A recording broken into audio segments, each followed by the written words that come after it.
Matt McLain needs to have a bounce back year in 2026, and we're going to tell you exactly what that needs to look like.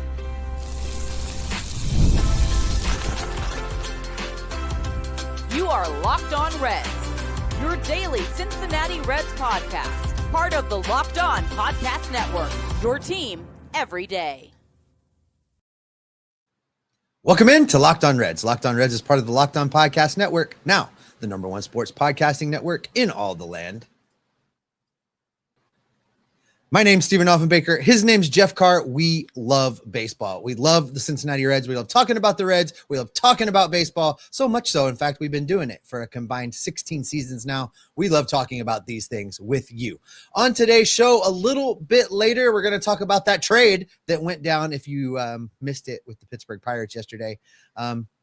Nothing crazy, folks, but we're going to get into it here in a little bit. Also, we're going to talk about the city of Cincinnati and how it is viewed everywhere else, but in the city of Cincinnati. These Reds are not getting very much respect. And here in a couple minutes, we'll talk about yet another article from a national level that doesn't really give the Reds the respect we think they are due. But where we are going to start is with my guy, Matt McLain. We talked about him a little bit yesterday with John Sadak, but Matt McLain is going to be the little engine that could this year, going to be the guy that really helps drive this offense, drive this lineup, and create scoring opportunities for the rest of the guys batting behind him. We're going to talk about Matt to start things off on today's episode that's brought to you by MLB The Show 26. Visit MLBtheshow.com/lockedon and use the code LOCKEDON to unlock a pack for use in Diamond Dynasty play. Pre-order now, available March 17th on PlayStation 5, Xbox, and Nintendo Switch, rated E for everyone. And stay tuned later in the episode for our MLB Top 100 highlight. All right, Jeff, let's talk about Matt McLain, because everybody's talking about Matt McLain. They talked about him all through Reds Fest. We've been talking about him as we've moved closer and closer to opening day. The games got underway out in Goodyear, and Matt McLain has been doing some pretty impressive things.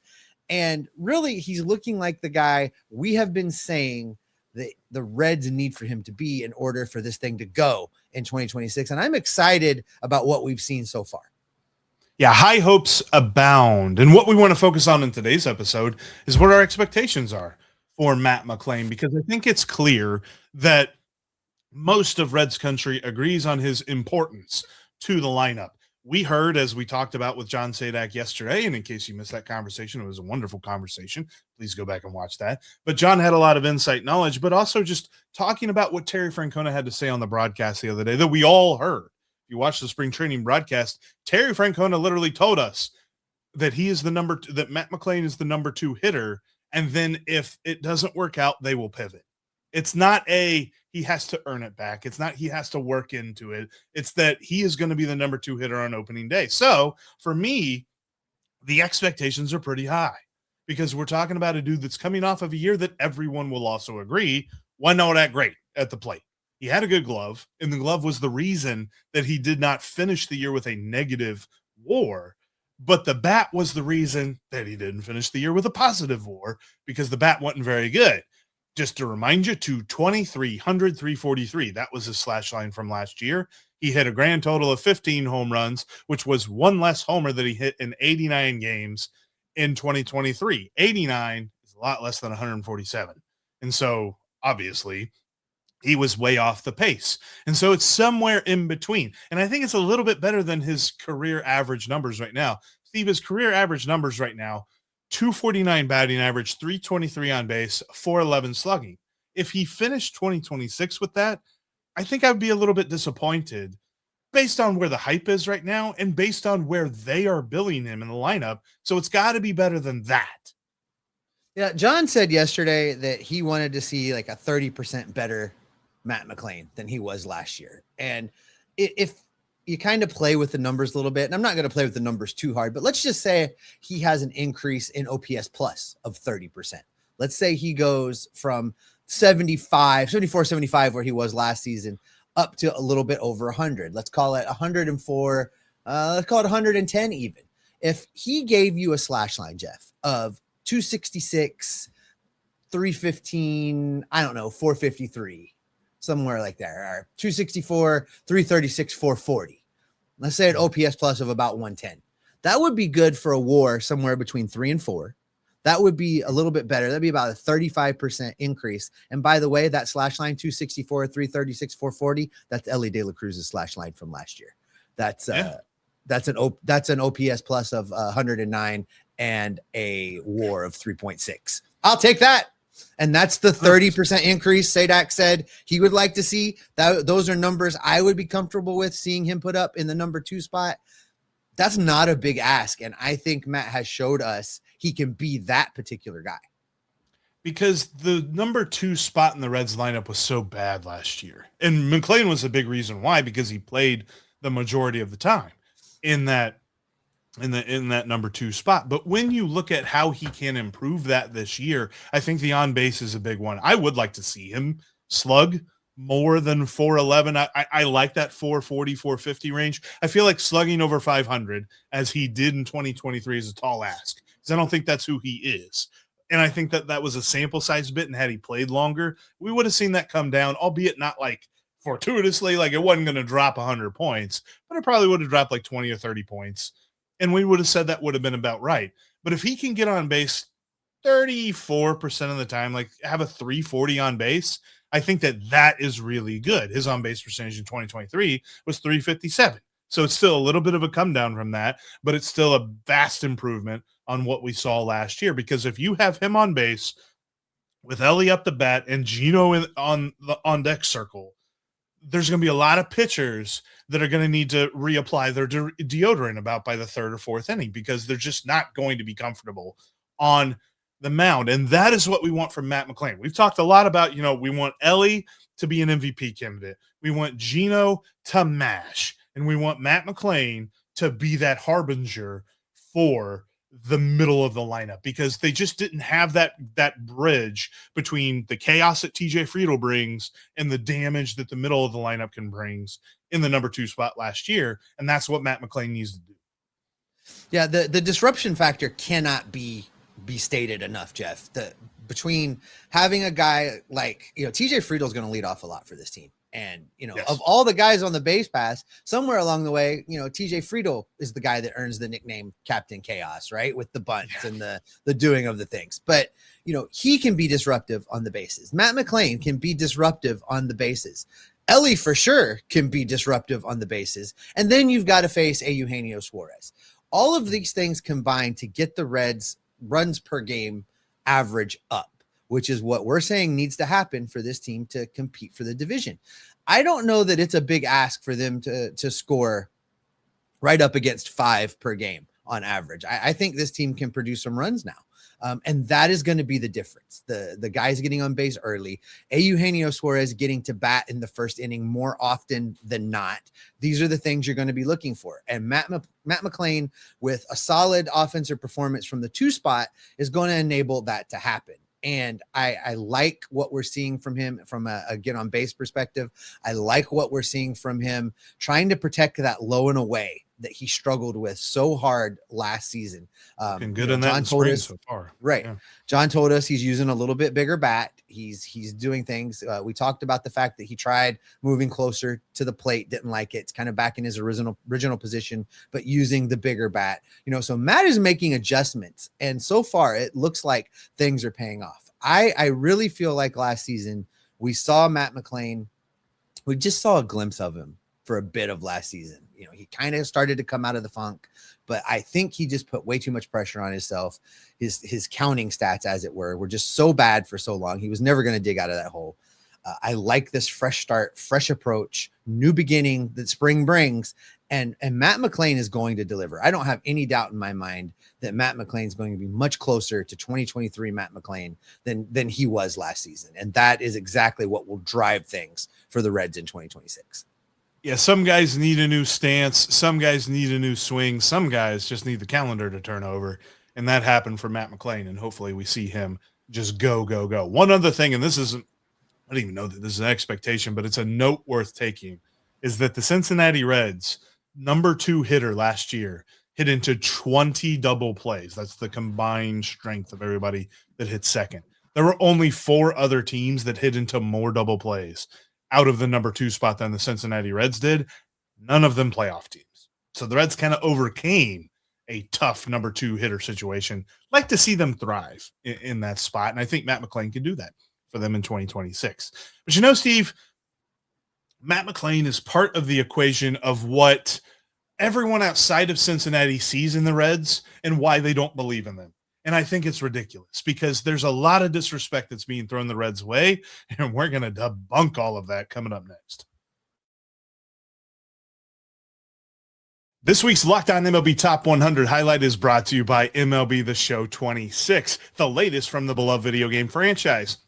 Each week, we're going to highlight the stars in our Locked On MLB's Top 100 players list, the elite names that you'll be controlling, building around, and going head-to-head with in MLB The Show. Today, we're spotlighting Elly De La Cruz, coming in at number 30 on the Locked On MLB Top 100. Look, he might be a little bit low to some. He might be correctly rated to some. Just based on how you look at last year, I kind of think it makes sense, but he's going to be a lot higher next season. We're already seeing it. And you can play with Elly De La Cruz and the rest of the Cincinnati Reds in MLB The Show 26 and build your franchise around LA. If you love talking baseball, you'll love playing it even more. Visit MLBtheshow.com/lockedon and use the code LOCKEDON to unlock a pass for use in Diamond Dynasty. Internet connection is required. Pre-order now. Available March 17th on PlayStation 5, Xbox Series S and X, and Nintendo Switch. Rated E for everyone. MLB opening day is almost here and you can feel it. Fresh starts, big expectations, and the first crack of the bat. Whether it's a breakout rookie or a division race that goes down to the wire, there's nothing like being in the ballpark for it. The only problem, getting tickets can feel like a grind. Long queues, surprise fees, prices jumping at checkout. Not with GameTime. Jeff and I tell you about GameTime all the time. We both use this. GameTime, we go down to the ballpark, we post up, we grab a beverage or two, something to snack on. And as it gets close to first pitch, Jeff and I, we jump on the GameTime app. We watch the ticket prices drop. We find where we want to be. We grab that ticket and we walk into the ballpark. It's just so easy. You can take the guesswork out of buying MLB tickets with GameTime. Download the GameTime app, create an account, and use the code LOCKEDON for $20 off your first purchase. Now, terms do apply. Again, just create an account and redeem the code Locked On for $20 off your first purchase. Download the GameTime app today.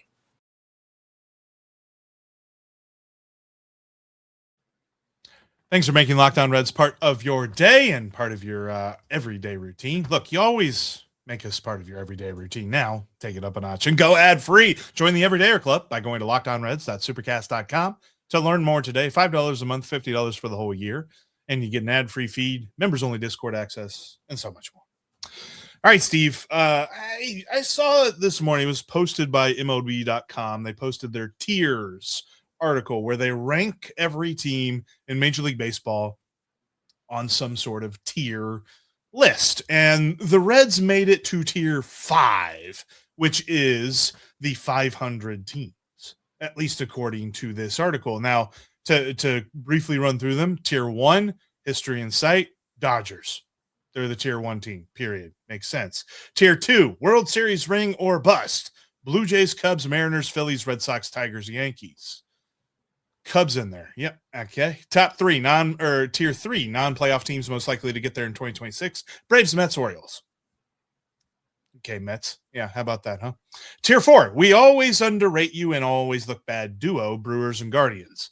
The duo that they admit they don't know anything about, and they just give them their own tier. So then the Reds are looped together with the Astros, Diamondbacks, Giants, Padres, Rangers, and Rays. Steve, I think it's clear that there are too many people that put too much weight on what has happened last season. They don't look at the progression of different guys. They don't look at how things can go right. They base it only on what they know has happened already.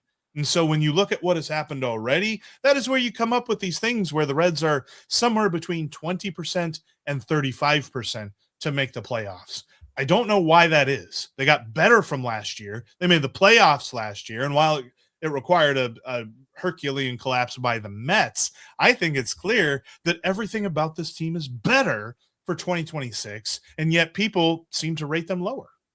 You know, the only thing I think that this tier system got right is the group of 2, where we have no idea what they're ever going to be every year, which is the Guardians and the Brewers. Beyond that, this feels like just another example of a semi-lazy product put out at the national level to try and get a click. Because if you go read that thing and you really read into it, they talk about the 500 teams and they're like, paraphrasing, they could be 500. They could also win 90 games, but they could be 500. That's like saying, Right. I could make $1 million today, or I might not. I might just be broke. I don't know.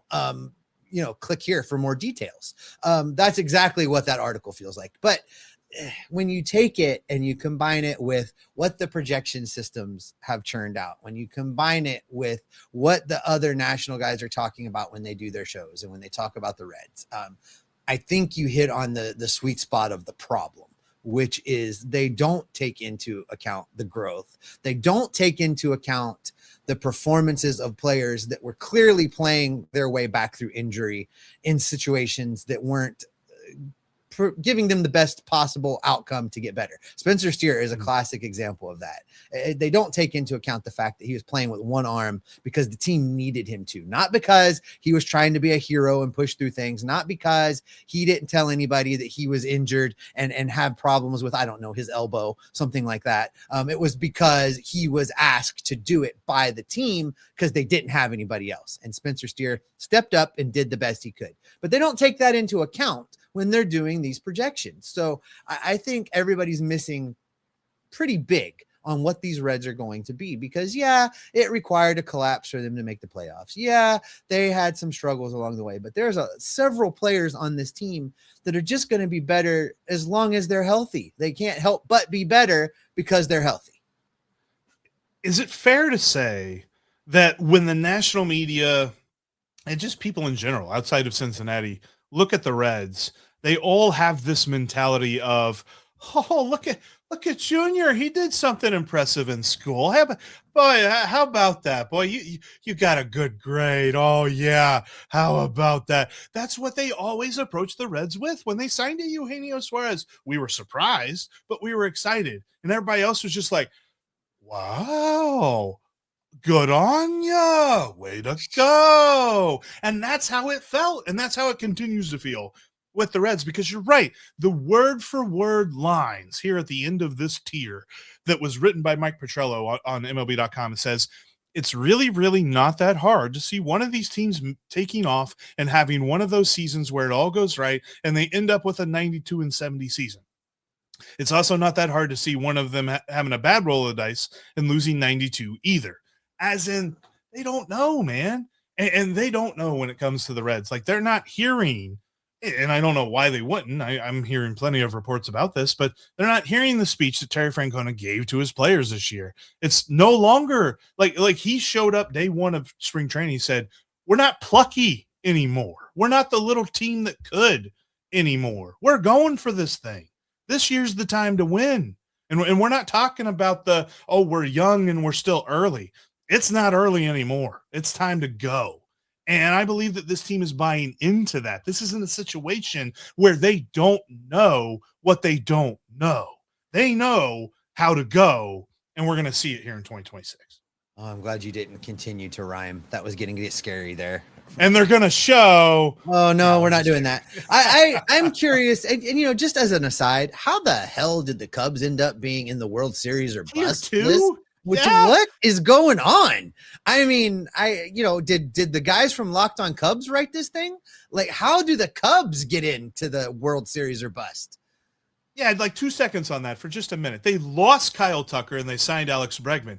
That for me is a net negative. Like fine, whatever. You retained the star, but you didn't add a star. And pitching wise, okay, Edward Cabrera is talented, but Edward Cabrera is not a reliable starting pitcher. He's been fun for the Marlins, but he's had injury problems in his past. And there were times that last season where the Cubs were like, is Shota Imanaga our best pitcher? Like, their pitching remains the same as it was last year. Their lineup looks like it remains the same as it was last year. And yet everyone's looking at them like they could win 100 games. Meanwhile, the Reds get better. The Reds add people to their lineup. They add people to their pitching staff. And we're sitting here wondering if they can even get to 80. Or at least that's what the national people are saying. And I think that's just lazy analysis. It's easy to look at the Reds and see more. Because I'm fully cognizant of the fact that the Cubs won 92 games last year. I get it. They won 90 games. Cool. They, as you just outlined, they didn't do anything to get better from that. They stated about that, but they didn't do anything to get better. Meanwhile, the Reds win 83 games, overhaul the bullpen, bring in a 49 home run guy, and have the starting pitching that every other team pretty much in this league would trade for right now. They would take the starting rotation of the Reds over what they've got. So how does that team not get credit with the ability to win more games and not be over 500? I just, it blows my mind, Jeff. You know, it just goes back to the national guys looking for the click button. They just want to get you to clicks, but it makes me crazy, especially when you get through the offseason, you're heading towards spring, and you've actually got some product playing out on the field right now and an opportunity to watch video, and still you come up with this weak analysis and put it out there, you know, and it comes from trusted sources, and people are like, oh, well, the Reds, I guess we're overvaluing the Reds because these people are saying these things. No, the Reds are going to be good. If you want to know how good they're going to be, just listen to Sadak yesterday. That guy was excited. And, you know, it made me. And we even asked him about Hunter Green, like dampening it. And he was like, no, not at all. Nope. He's like, not at all. So never mind the talking heads, folks. Cincinnati against the world. That's what's going to happen. The Reds are going to go out and win baseball games this year. But in case you missed it, yesterday, late in the afternoon, I think is when this dropped, the Reds and the Pirates got together and they traded some guys. My reaction is, okay. We'll talk about that in just a minute. It's tax time, but for a lot of us, the old way of doing taxes is, well, it's a lot. Trying to book an appointment that's not the most convenient, sitting in a waiting room with a stack of papers, emailing back and forth and wondering if they really get your situation. But this year, you're getting a major upgrade. Intuit TurboTax has in-person locations of nationwide. You can meet face-to-face with a real tax expert, and your documents get uploaded straight into your TurboTax app on the spot. And just like that, you're done. Your TurboTax expert works to get you every dollar you deserve while you get real-time notifications as you go about your day. It's the relief of walking in and meeting a real person and walking out knowing your taxes are being handled right. Head to TurboTax.com/local to find a store near you and book your appointment today. College basketball is nonstop. Big games, tight spreads, momentum swings every single night. From early tip-offs to late-night West Coast shootouts, there's always action on the board. And now FanDuel is giving you a way to turn that energy into even bigger potential wins with a college basketball parlay profit boost. You can build any college hoops parlay you want. Rivalry games, ranked matchups. You can even look at mid-major games, which I love a good mid-major matchup. And you can mix spreads, totals, and player props to match how you see the slate playing out. You can even check out different odds. I mean, you got the Bearcats finishing up the regular season. The Miami Redhawks are looking to finish their regular season undefeated on the road against Ohio. All of that is over on FanDuel. Go safe, go bold, or ride with the team that you've been following all season. It's your parlay, your style, now with more upside behind it. Head to FanDuel.com to get started. That's FanDuel.com. FanDuel, play your game.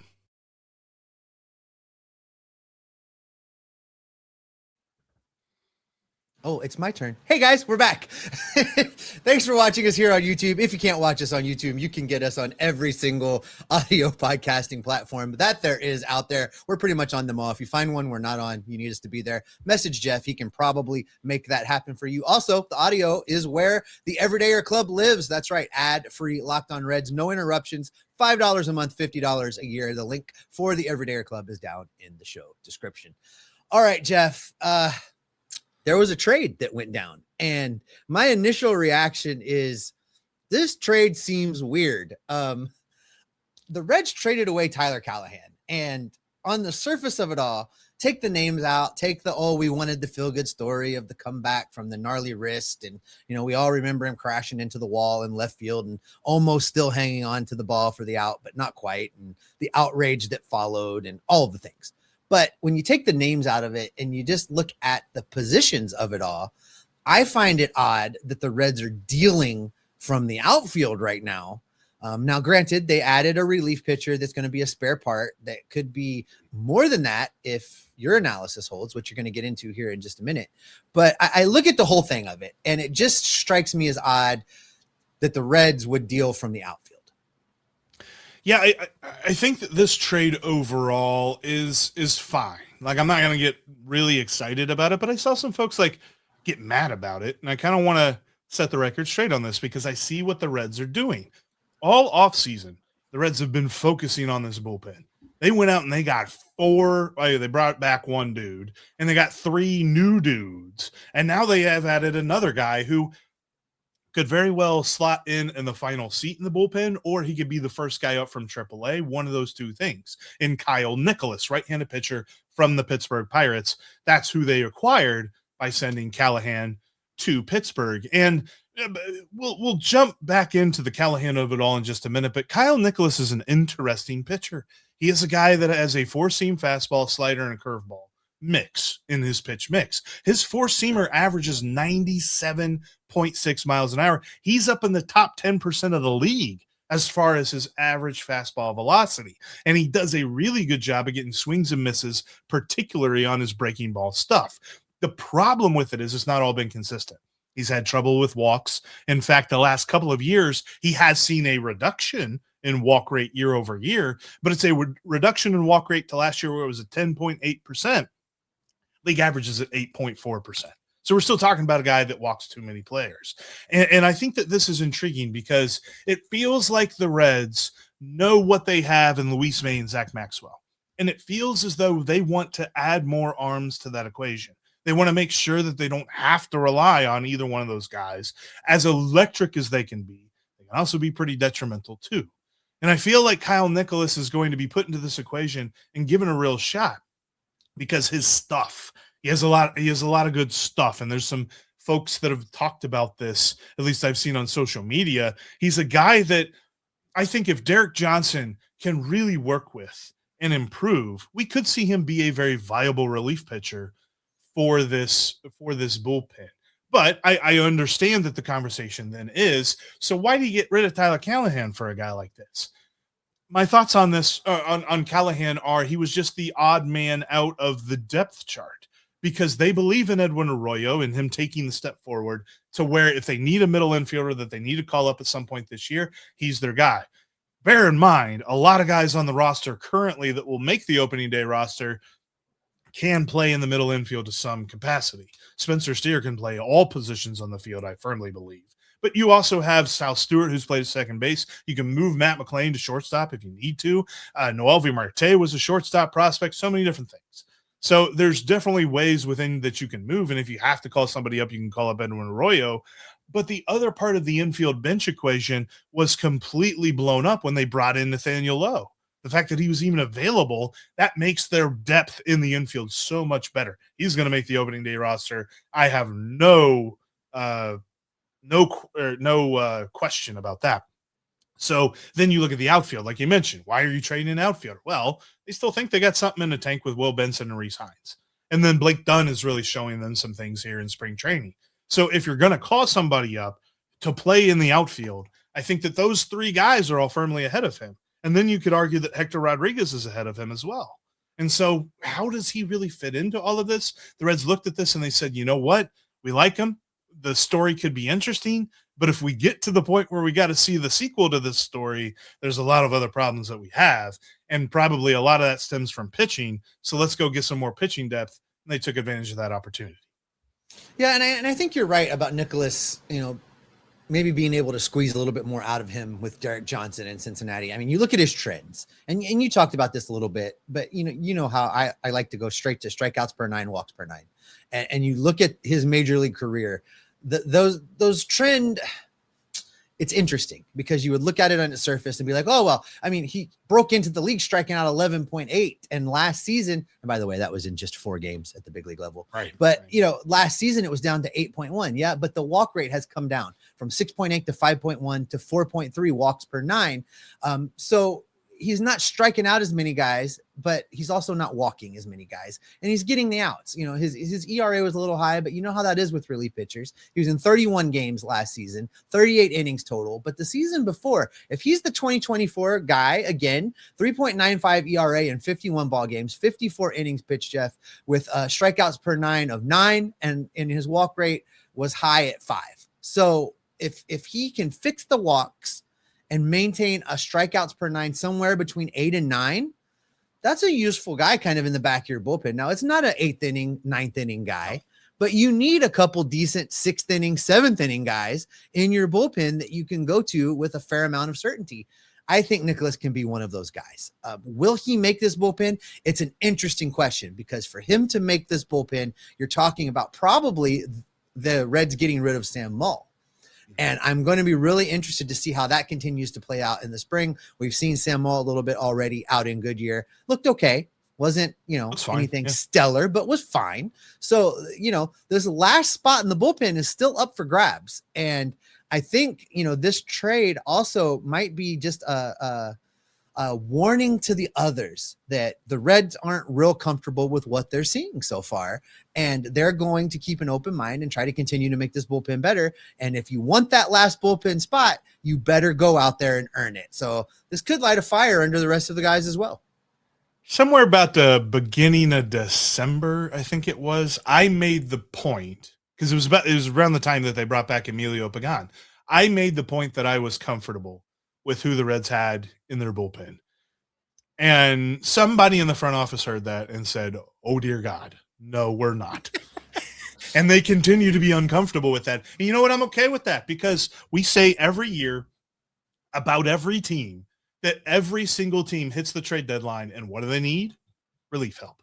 So at no point in the season does any team really feel that comfortable about their bullpen, because there is a spot in that bullpen that you could improve. And I think that the Reds looked at that and they said, we have an opportunity here and we're going to take it. I mean, look, I was one that wanted to see the redemption side of Tyler Callahan. But when you really think about this logically, when would that come? And what would it take for that to have happened? It feels like it would have had to have been a lot, and all of it would have had to have been bad to lead to him getting the playing time that he needs to redeem himself from that moment. It sucks. Like, I hope he gets that chance in Pittsburgh, but he won't get that chance with the Reds.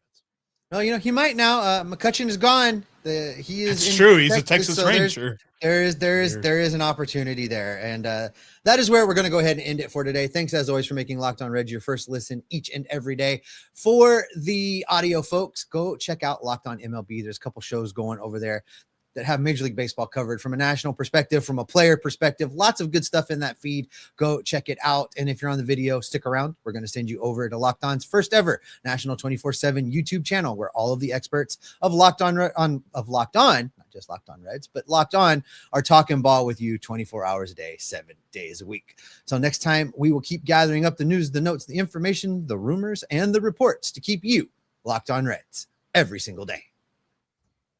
I keep hearing about voice. Matt McLain. No, your parent voice back there. I couldn't tell. It's like a combination of a Canadian and you were talking to the dog. Maybe work on that before there's work on that before there's little cars running around the house, because that's what I perceive. Like, first off, why Canadian? What, like, is this like Joey Votto's dad voice? What was that? Something like that. I mean, you're going to question Joey Votto?